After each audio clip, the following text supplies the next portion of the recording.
ಆದ್ರೆ ಇಲ್ಲೊಂದು ನರಪೇಳಿ ಹುಟ್ಕೊಂಡ್ಬಿಡತಿ ಇಲ್ಲಿ ಬಿಜಾಪುರದಾಗ. ಇದು ದಯನೂ ಇಲ್ಲ, ಧರ್ಮವೂ ಇಲ್ಲ.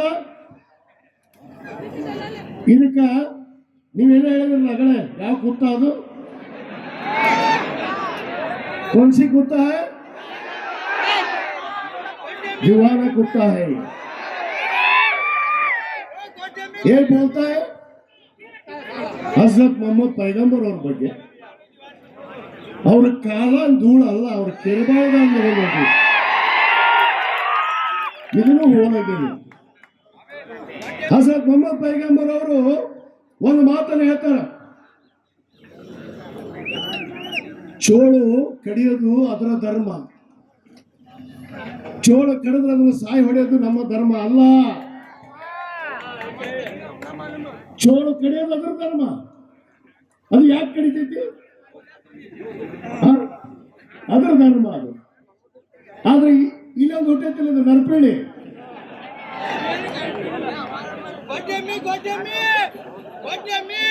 ಅದು ಗೊಡ್ಡೆ ಮೀನ ಕರೆ, ಅದು ಗೊಡ್ಡೆ ಮೀನ ಕರೆ. ಸಹಿಸುವುದು, ಸಹನೆ ಉಳ್ಳವರು, ಅದು ಮಾನವ ಧರ್ಮ, ಬಹಳ ಶ್ರೇಷ್ಠ ಧರ್ಮ. ನಾವೆಲ್ಲರೂ ಮನುಷ್ಯರು, ಮಾನವೀಯತೆಯನ್ನು ಇಟ್ಕೊಂಡು ನಡೆಯುವಂತ ನಮಗೆ ವಿವೇಚನೆ ಕೊಟ್ಟಿದ್ದಾರೆ. ಆದ್ರೆ ಈ ನಾಯಿಗೆ, ಗೊಡ್ಡೆಮ್ಮಿಗೆ, ನಗಳಿಗೆ, ತಲೆಗೆ ಕನೆಕ್ಷನ್ ಇಲ್ಲ. ಅದು ಹೋಗ್ಬಿಟ್ಟತಿ.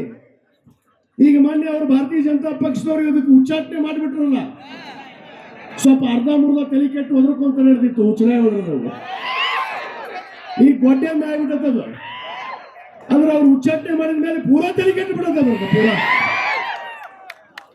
ಪೂರಾ ತಲೆ ಕೆಟ್ಟು ಏನ್ ಬೇಕಾದ ಬಾಯಿಗೆ ಬಂದಿದ್ದು ಮಾತಾಡೋದು.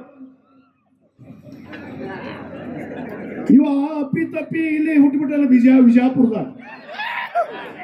ಇವ ಅಲ್ಲಿ ಹುಟ್ಟಬೇಕಾಗಿತ್ತು ಬಾಳಾ ಸಾಹೇಬ್ ಠಾಕ್ರೆ ಮನೆಯಾಗ.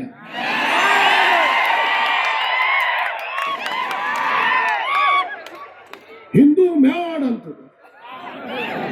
हिंदू का सर्वनाश करने आया ये बच्चा.